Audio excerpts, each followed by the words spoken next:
सिर्फ एक कहावत नहीं है, ये अब एक रियलिटी बन चुकी है। और ये डिफरेंस सिर्फ इसी वजह से है क्योंकि एक अमीर इंसान और एक गरीब इंसान दोनों पैसे को एक अलग अलग नजरिए से देखते हैं। और इसी डिफरेंस को समझने के लिए आज हम लोग डिटेल ब्रेकडाउन करने वाले हैं रिच डैड पुअर डैड का, जिसे लिखा है रॉबर्ट कियोसाकी ने। अब रॉबर्ट कियोसाकी जो रिच डैड पुअर डैड के राइटर है, उनके पास भी दो अलग अलग पर्सपेक्टिव्स थे और उन्होंने इसे एक कहानी के फॉर्म में समझाया है। एक है उनके रियल फादर जो है पुअर डैड, और दूसरे है उनके बेस्ट फ्रेंड के फादर जिनको वो मेंशन करते हैं एज हिज मेंटर, जो है रिच डैड। पुअर डैड की यहाँ पे फिलोसॉफी होती है अच्छी पढ़ाई करो, अच्छी नौकरी करो, सेव करो और सेफ रहो। और वहीं पे रिच डैड की फिलोसॉफी होती है पैसे के लिए काम मत करो, उल्टा पैसे को अपने लिए काम पे लगाओ। आपको इस बात को समझना पड़ेगा कि ये रिच डैड पुअर डैड एक कहानी नहीं है, ये ब्लूप्रिंट है आपकी फाइनेंशियल फ्रीडम की तरफ जाने का।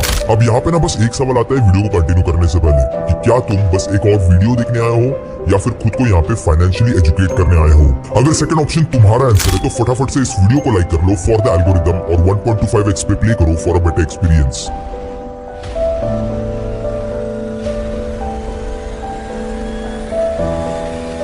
Point number 1, why saving alone won't make you rich. बचपन से ना हमें ये सिखाया गया है कि बेटा पैसे बचाना बहुत जरूरी होता है, लेकिन रियलिटी तो ये है कि सिर्फ सेविंग आपको कभी भी अमीर नहीं बना सकती। हमारे जो इंडियन घर होते हैं ना, उसमें पैसा बचाने की फिलोसॉफी एक तरह से एक हमारा फाइनेंशियल कल्चर बन चुका है। बचपन से ना हमें ये सुनने मिलता है कि यार बिजली बंद कर दो, पानी वेस्ट मत करो, चावल का एक दाना भी छूटना नहीं चाहिए।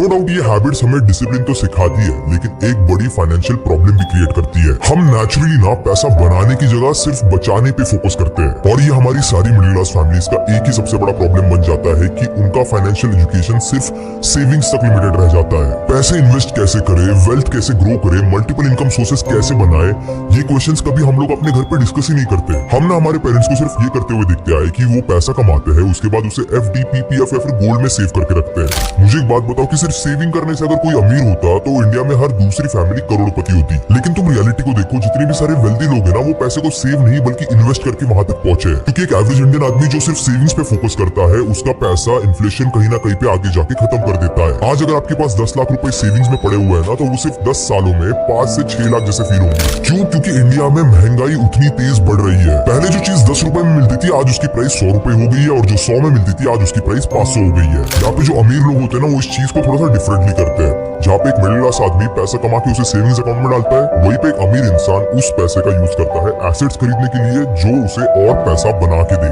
और ये एसेट्स एग्जैक्टली क्या होती है, इसे हम लोग आगे डिटेल में वीडियो में डिस्कस करने ही वाले हैं, बट इसका एक शॉर्ट एग्जांपल देके मैं अभी आपको क्विकली समझा देता हूँ। मान लो अगर आप आज से सिर्फ 10,000 रुपए SIP में डाल देते हो, जो आपको 12% रिटर्न दे रहा है, तो 20 साल बाद ये 1 करोड़ से भी ज्यादा अमाउंट बन जाएगी। 30 सालों में 3.5 करोड़ और 50 सालों में 39.4 करोड़। मतलब अगर आप नॉर्मल मिडिल क्लास फैमिली जैसे 10,000 रुपए FD में डाल देते हो, तो आप जानते हो उसकी वैल्यू क्या होगी। इन्फ्लेशन की वजह से उसकी वैल्यू गिर के 20 सालों में 2,901 रुपीज हो जाएगी, और 50 सालों में सिर्फ 453 रुपीज पावर को over the period of time खत्म कर देता है। अब आप समझ चुके हो कि आपके लिए सेविंग से ज्यादा इंपॉर्टेंट इन्वेस्टिंग क्यों है। लेकिन पॉइंट नंबर 2 पे जाने से पहले मैं आपको ये बताना चाहता हूँ कि ट्रेडिंग में सारे सेक्टर्स ट्रैक करने के लिए आपको एक ऐसा प्लेटफॉर्म चाहिए जो आपको रियल टाइम अपडेट्स दे, रिसर्च बेस्ड इनसाइट्स प्रोवाइड करे, और आपको स्मार्ट टूल्स दे जो आपकी ट्रेडिंग को और भी ज्यादा इफेक्टिव बनाए। Number 2, assets versus liabilities.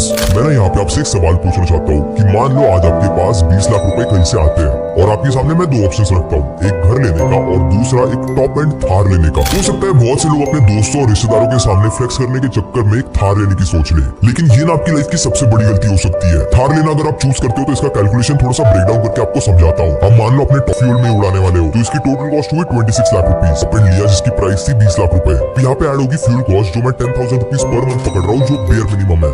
यानी अगले 5 सालों में आप 6 लाख रुपए बस। अब उसके बाद इंश्योरेंस होगा विच इज 50,000 पर ईयर, उसके आप एक्स्ट्रा 2.5 लाख रुपीज जोड़ दो इसमें, प्लस मेंटेनेंस और सर्विसिंग होगी, उसके एक्स्ट्रा 1.5 लाख रुपीज जोड़ दो, तो टोटल अमाउंट जो आपकी गाड़ी पे लगी है वो है 30 लाख रुपीज। अब यहाँ पे आता है कहानी में असली ट्विस्ट। देखते हैं गाड़ी आपको क्या रिटर्न देती है। इस थार की प्राइस 5 साल के बाद गिर के बस 10 लाख रुपए रह जाएगी। सीधा यहाँ पे 50% डिप्रिसिएशन लग जाएगा, यानी यहाँ पे आपका टोटल लॉस हुआ 20 लाख रुपए का। तो यहाँ पे ना आपके पैसे ना बढ़े ना घटे, जहाँ पे थे वहीं पे वापस आ गए, बस अपना टाइम वेस्ट करके। और वहीं पे अगर आप मान लो 20 लाख रुपए की कोई प्रॉपर्टी लेते, तो उसका रेंटल इनकम करीब करीब होता 15,000 रुपए महीना, यानी 5 सालों में सिर्फ 9 लाख रुपए आपके निकल के आ रहे हैं सिर्फ रेंटल इनकम से। अब उसके बाद प्रॉपर्टी की वैल्यू भी बढ़ेगी 5 सालों में, तो मान लो इस प्रॉपर्टी की प्राइस हो गई 28 लाख रुपीज। तो जो टोटल पैसे वो आपकी इस प्रॉपर्टी से बने वो हुए 37 लाख रुपीज, यानी आपने यहाँ पे 17 लाख रुपए का प्रॉफिट बनाया, वो भी बिना कुछ किए, बस सही जगह पे इन्वेस्ट करके। ये एसेट्स वर्सेस लायबिलिटी का एक सिंपल एक्सप्लेनेशन था।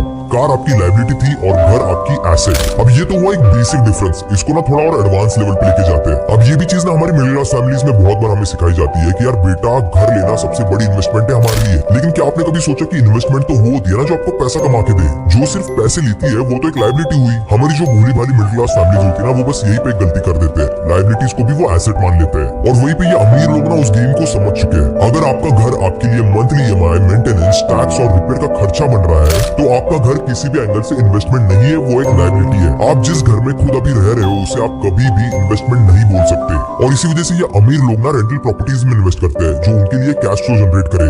वो एक सिंपल सी स्ट्रेटेजी यूज करते हैं। वो एक प्रॉपर्टी खरीदते हैं, कुछ सालों के लिए उसे रेंट पे चढ़ाते हैं और फिर मार्केट बूम होने पे उसे 2x 3x प्राइस पे बेच देते हैं। चलो मैंने यहाँ पे आपको खुद का एग्जांपल लेके समझाता हूँ। आज से ठीक 24 साल पहले मेरे पापा ने पुणे में एक घर खरीदा था 2 रूम का, की प्राइस उस टाइम पे करीब 2.5 लाख रुपीज थी। मेरे लाइफ के ना शुरुआती 15 साल उसी 2 रूम के घर में गुजरे। आज ना हम लोगों ने वो घर रेंट पे चढ़ा है। साल का ना सिर्फ रेंट ही लाख रुपए आता है। आज उसकी वैल्यू करीब 15 लाख रुपए हो गई है, which is 6 times its original value. उस घर को ना आज मैं अपनी फैमिली की एक एसेट बोल सकता हूँ क्योंकि अभी हम लोग वहाँ पे नहीं रहते। उसकी जो ओरिजिनल प्राइस थी उसने ऑलरेडी रिकवर कर दी है और अभी वो प्रॉफिट्स बना रहा है। लेकिन इस चीज को करने में 24 साल निकल गए। तो अगर आप किसी भी एसेट पे पैसा आज लगा रहे हो तो इमीडिएटली वो आपको रिटर्न नहीं देने वाली, उसके लिए टाइम तो लगने ही वाला है, but it is worth it. इसी तरीके की कई और एसेट्स है जैसे स्टॉक्स एंड म्यूचुअल फंड्स जो आपको डिविडेंड्स और लॉन्ग टर्म में ग्रोथ देते हैं।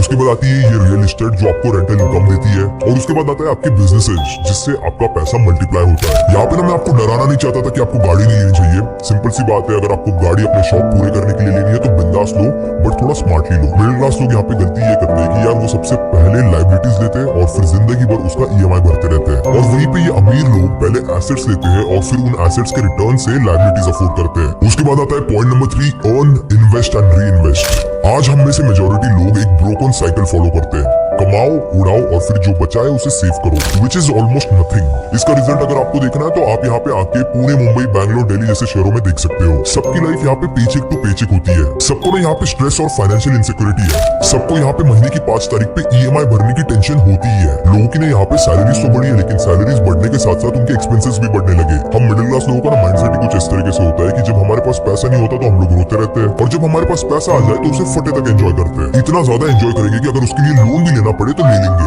लेकिन एक चीज जान लो कि ये जो साइकिल मैंने आपको बताई ना वो आपको कभी फाइनेंशियल सिक्योरिटी दे ही नहीं सकती। क्योंकि नंबर 1, सैलरी बढ़ने पे खर्चे बढ़ जाते हैं, यानी लाइफस्टाइल इन्फ्लेशन होता है। नए गैजेट्स, एक्सपेंसिव ट्रिप्स या फिर लग्जरी शॉपिंग, ये आपके लिए हर दूसरे दिन की चीज बन जाती है। उसके बाद पॉइंट नंबर 2, हमारा सेविंग्स माइंडसेट होता है और इन्वेस्टमेंट माइंडसेट नहीं। पैसा सिर्फ बैंक या फिर FD में पड़ा रहता है जिसके कोई रियल रिटर्न्स ही नहीं होते। उसके बाद पॉइंट नंबर 3, टाइम। जब तक हमें ये अकल आती है कि हमें इन्वेस्टिंग करना चाहिए तब तक बहुत ज्यादा टाइम निकल चुका होता है और उसी वजह से कंपाउंडिंग का जो टाइम के साथ आपको एडवांटेज मिलने वाला होता है ना वो बहुत कम हो जाता है। और वही पे यहाँ पे रिच डैड का फॉर्मूला थोड़ा सा अलग है। उनके पास ना एक 5 स्टेप मनी फ्लो फॉर्मूला है, विच इज नंबर 1, कमाओ, यानी एक प्राइमरी इनकम सोर्स बिल्ड करो। यहाँ पे आपकी सबसे पहली स्टेप होती है एक स्ट्रॉन्ग इनकम सोर्स बिल्ड करना जो आपको एक स्टेबल कैश फ्लो लाके दे। ये हो सकता है आपकी जॉब से आए, फ्रीलांसिंग से आए, एक बिजनेस से आए या फिर एक साइड हसल से आए। हमारा मिडिल क्लास माइंडसेट ना यही पे अटक जाता है लेकिन इसके आगे ही एक्चुअल गेम शुरू होता है।